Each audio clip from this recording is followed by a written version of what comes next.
भारत का complete map आपको कैसा दिखता है?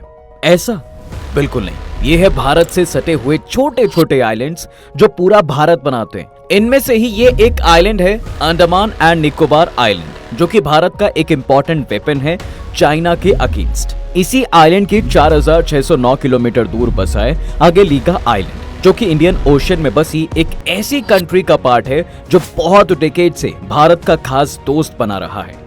इस कंट्री का नाम है मॉरिशस। मगर आपको लग रहा होगा कि क्यों एकदम से ये मॉरिशस के आइलैंड की बात आ गई यहाँ।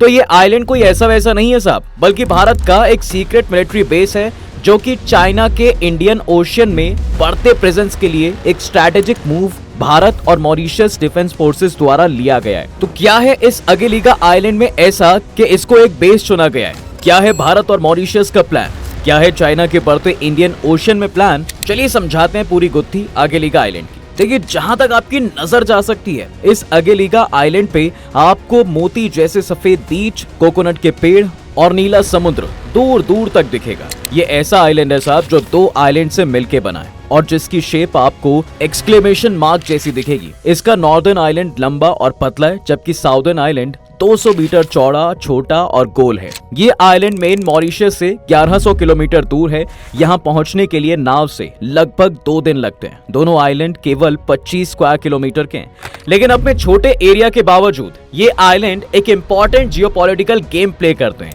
ऐसी राइजिंग सुपर पावर्स के खिलाफ जो इंडियन ओशन में अपना दबदबा बनाना चाहती है। अगेलिका इतना सुंदर होने के बावजूद भी टूरिस्ट के लिए कभी डेवलप नहीं किया गया और बाकी जैसे आइलैंड्स की तरह यहाँ ना होटल हैं, ना वाटर बंगलोज और ना ही कोई टूरिस्ट शॉप। सिर्फ इस आइलैंड पे 300 लोग रहते हैं, जो कि नारियल उगाने और मछली पकड़ने पर उनकी जिंदगी निर्भर करती है और ऐसे ये लोग पीढ़ियों से करते आ रहे हैं। अगर इसके स्ट्रेटेजिक सिग्निफिकेंस की बात करें तो भारत और मॉरिशस के लिए ये आइलैंड काफी अहम भूमिका निभाता है।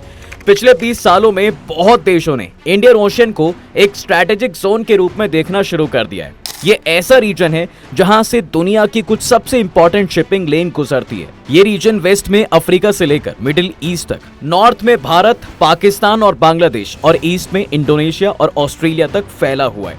दुनिया का 60% से ज्यादा ऑयल इस रीजन से होकर गुजरता है, जो ज्यादातर स्ट्रेट ऑफ हॉर्मूज से ट्रैवल होके आता है। इसको टॉप से straight of Malacca and the Suez canal connect करते हैं, जो कि इंडियन ओशन को पैसिफिक ओशन से और आखिर में मेडिटेरेनियन सी से जोड़ता है। ये रीजन काफी सालों तक इग्नोर किया गया था और इसको डोमिनेट तब इंडिया, फ्रांस, अमेरिका और यूनाइटेड किंगडम करते थे।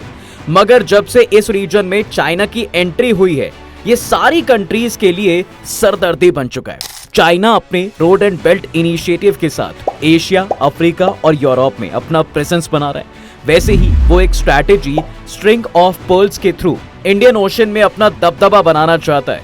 मगर ये स्ट्रिंग ऑफ पर्ल्स आखिर है क्या?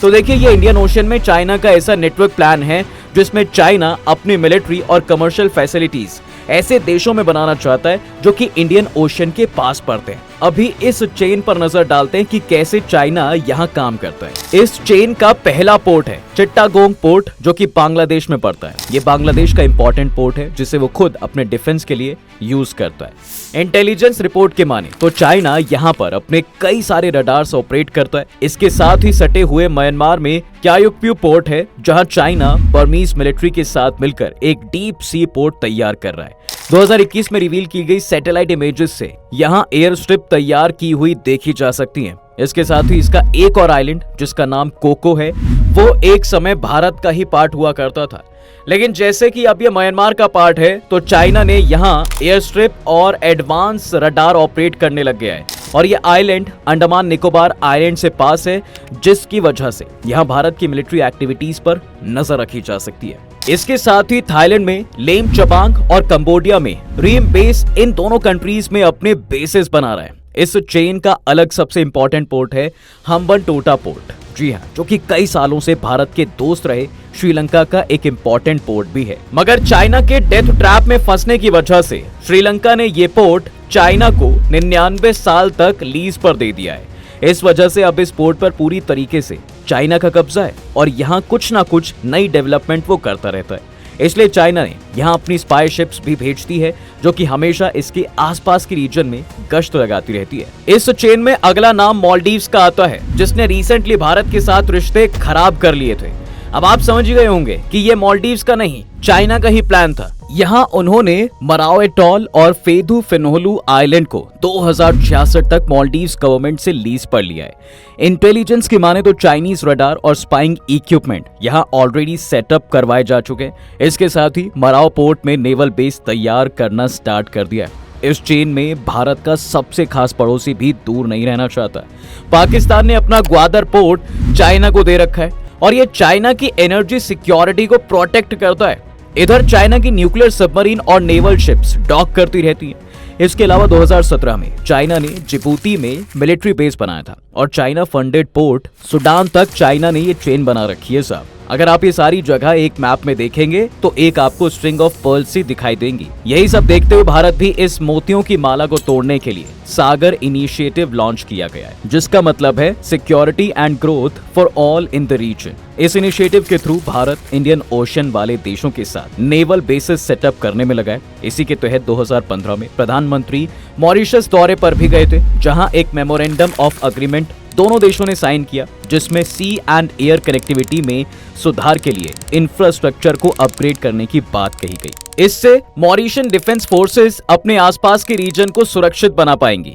भारत ने यहाँ 3 किलोमीटर लंबा एयर स्ट्रिप और एक जेटी बनाई है, जिसकी कॉस्ट $192 मिलियन आई है। जी हाँ, इससे पहले अगेलिगा आइलैंड पे मॉरिशन कोस्ट गार्ड्स के 3 प्रोपेलर प्लेन्स ही लैंड कर सकते थे। अब इस पे नया एयर स्ट्रिप भारत द्वारा बनाया गया है, जिसके रनवे की लंबाई मॉरिशस के मेन आइलैंड के रनवे के बराबर है, जो कि हर साल लगभग 4 मिलियन टूरिस्ट को संभालती है। एग्जाम्पल से समझाऊं तो अगेलिगा की पूरी आबादी एयरबेस A380 प्लेन है, जो कि दुनिया का सबसे बड़ा टूरिस्ट प्लेन है। उस पर बैठकर अपने आइलैंड के न्यू रनवे से उड़ान भर सकती है। भारत के एयरफोर्स के प्लान्स के लिए भी ये रनवे एक स्ट्रैटेजिक मूव बन सकता है। 2009 में भारत ने अमेरिका के 8 P-81 पोसाइडन पेट्रोल एयरक्राफ्ट खरीदे थे, जो कि यहाँ यूज किए जा सकते हैं। इनकी खासियत यह है कि ये long range reconnaissance, anti submarine and anti surface warfare missions के लिए सबसे बेहतरीन माने जाते हैं। पिछले साल भारत ने इंडियन ओशन में फ्रेंच नेवी के साथ जॉइंट मिशन भी इससे किया था, और जिसके बाद 10 ऐसे एयरक्राफ्ट खरीदने की योजना बनाई है। ये पहली बार नहीं है वैसे साहब कि भारत ने मॉरिशस में इतना ज्यादा पैसा खर्च किया है।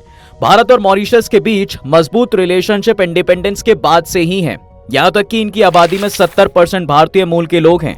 भारत मॉरिशस में कई संकटों में पहला मददगार रहा है। भारत का इनके साथ फ्री ट्रेड रहा है और साथ ही उसके इंफ्रास्ट्रक्चर को बनवाने में सबसे ज्यादा भारत ने ही हेल्प की है। खाली ये नहीं, बल्कि मॉरिशस के साथ भारत के मजबूत डिफेंस रिलेशनशिप्स भी रहे हैं। मॉरिशस में भारतीय डिफेंस पर्सन्स को तैनात करने के अलावा इन्हें helicopter, ships, jets, fast interceptor boats भी दी गई हैं और साथ ही कोस्टल सर्विलांस रडार सिस्टम भी दिया गया है। फरवरी 2021 को इंडिया ने एक्सटेंडेड हेल्प के तौर पर मॉरिशस को $100 मिलियन लाइन ऑफ क्रेडिट दिया, ताकि वो इंडियन डिफेंस प्रोडक्ट्स अपनी सुरक्षा के लिए ले पाए। अब ये खाली मॉरिशस तक ही सीमित नहीं है। चाइना के स्ट्रिंग ऑफ पर्ल्स के काउंटर अटैक करने के लिए भारत भी इंडियन ओशियन पर नेकलेस ऑफ डायमंड बना रहा है। इसके तहत भारत चाइना को उसके ही जाल में फंसाना चाहता है। नेकलेस ऑफ डायमंड स्ट्रैटेजी खास तौर पर चाइना के pearls of string and new silk route रणनीति का जवाब है। इस प्लान से भारत साउथ चाइना सी, इंडियन ओशन और एशियन देशों में चीन के बढ़ते प्रभाव और उसके कंट्रोवर्शियल रीजनल, डिप्लोमेटिक और कमर्शियल इश्यूज से लड़ना चाहता है। इस नेकलेस का सबसे पहला पार्ट है सिंगापुर। भारत ने साल 2018 में चांगी नेवी बेस पर अपना बेस बनाने के लिए सिंगापुर के साथ एक समझौता किया।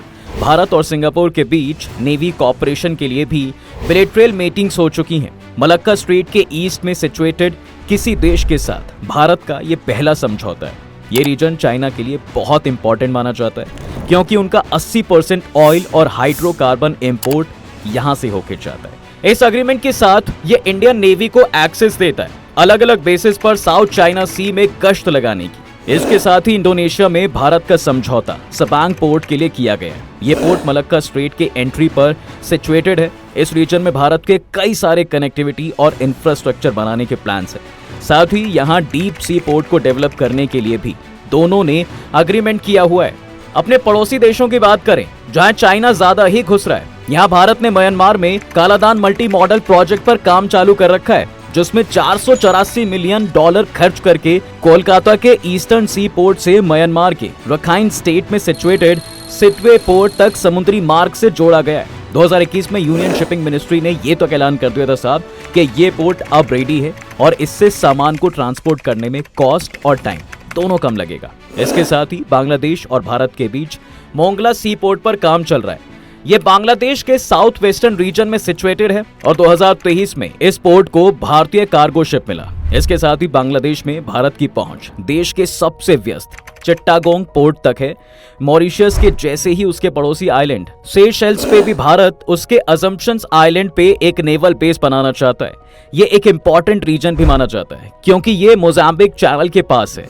ये खाली एशियन नहीं बल्कि मिडिल ईस्ट कंट्रीज में भी पकड़ मजबूत कर रखी है। अब दोस्तों 2018 में ओमान ने डक्म पोर्ट भारत को दिया था, जिसके तहत इंडियन नेवी यहाँ पर सिक्योरिटी प्रोवाइडर बन सकती है रेड सी और वेस्टर्न इंडियन ओशन रीजन में। ये पोर्ट ग्वादर पोर्ट पाकिस्तान और जिबूती के हॉर्न ऑफ अफ्रीका के पास है, जो कि चाइना के ये दोनों पोर्ट्स के काफी नजदीक है। इसके साथ ही ईरान और अफगानिस्तान के साथ 2016 में चबाहर पोर्ट को डेवलप करने के इनके बीच ट्रिलेटरल समझौता हुआ था। ये पोर्ट गल्फ ऑफ ओमान पे सिचुएटेड है, जिस वजह से ये भारत के लिए चाइना के खिलाफ स्ट्रैटेजिक मूव भी बन सकता है। इन कंट्रीज के अलावा भारत और काफी सारी countries Japan, Mongolia, Saudi Arabia, Africa के साथ मिलके इस नेकलेस ऑफ डायमंड का जाल बुन रहा है। अब इसे भी ध्यान से मैप पे देखोगे तो ये चाइना के स्ट्रिंग ऑफ पर्ल्स को पूरे तरीके से घेर रहा है। मगर ये इस जंग का खाली ट्रेलर है साहब। भारत इसके अलावा यूएसए, यूके, फ्रांस और ऑस्ट्रेलिया के साथ मिलके चाइना को इंडियन ओशन में काउंटर अटैक करना चाहता है। इंडियन ओशन के चेगोस आर्किपेलागो के डिएगो गार्सिया मिलिट्री बेस को यूएसए और यूके ऑपरेट करते हैं। बहरीन में भी ये दोनों कंट्रीज के मिलिट्री आउटपुट मौजूद हैं। इसके साथ ही ओमान और जिबूती में यूएसए मिलिट्री बेस स्टेशन है। इन दोनों कंट्रीज के अलावा भारत का most important strategic partner France भी काबिज है। फ्रांस इंडियन ओशन के मेओटी आइलैंड और रियूनियन आइलैंड में मिलिट्री ऑपरेट करता है। साउथ इंडियन ओशन में एम्स्टरडैम आइलैंड और सेंट पॉल आइलैंड को भी यही कंट्रोल करता है। साथ ही ऑस्ट्रेलिया, जिसकी इंडियन ओशन में लॉन्गेस्ट कोस्ट लाइन है, वो भारत का इस रीजन में स्ट्रॉन्ग पार्टनर है। आज यूएसए और यूके के साथ ऑकस ग्रुपिंग से वो अपनी टेरिटरी को चाइना से प्रोटेक्ट करना चाहता है। इसके तहत ऑस्ट्रेलिया यूके से न्यूक्लियर सबमरीन भी खरीदने वाला है ताकि वो अपनी कोस्ट लाइन को एनिमी से प्रोटेक्ट कर सके। तो ये है इंडिया का दमदार प्लान, जिसके साथ वो चाइना को इंडियन ओशन में मुंह तोड़ जवाब देना चाहता है। मगर चाइना इन सब प्लान से खुश नहीं है और वो तभी मालदीव्स की तरह और दूसरी कंट्रीज को भारत के खिलाफ भड़का रहा है। मॉरिशस ने भी उनसे पहले इस अग्रीमेंट के खिलाफ वहां के ऑपोजिशन पार्टी को प्रोटेस्ट करने को कहा और साथ ही आसपास के आइलैंड्स को भी कब्जाने में तुला है। अब देखना यह है साहब कि आने वाले टाइम में भारत कौन कौन से प्लान्स इंडियन ओशन में अपना दबदबा बनाने के लिए लाता है। तो ये था दोस्तों अगलिगा आइलैंड पर भारत का अपना स्ट्रैटेजिक मूव, जिसको चाइना हजम नहीं कर पा रहा है। आपकी क्या राय है इस टॉपिक के बारे में? कमेंट करके जरूर बताएं। तब तक के लिए हम आपसे विदा लेते हैं। जल्द हाजिर होंगे एक नए इंटरेस्टिंग टॉपिक के साथ। अगर ये वीडियो पसंद आए तो इसे अपने दोस्तों के साथ तो शेयर कर दें और हाँ, वीडियो को लाइक करना ना भूलें। और अगर आपने हमारे चैनल को अभी तक सब्सक्राइब नहीं किया है तो वो भी कर दें। साथ ही बेल आइकॉन प्रेस करना बिल्कुल ना भूलें ताकि हमारी वीडियो आप तक जल्द से जल्द पहुंच सके।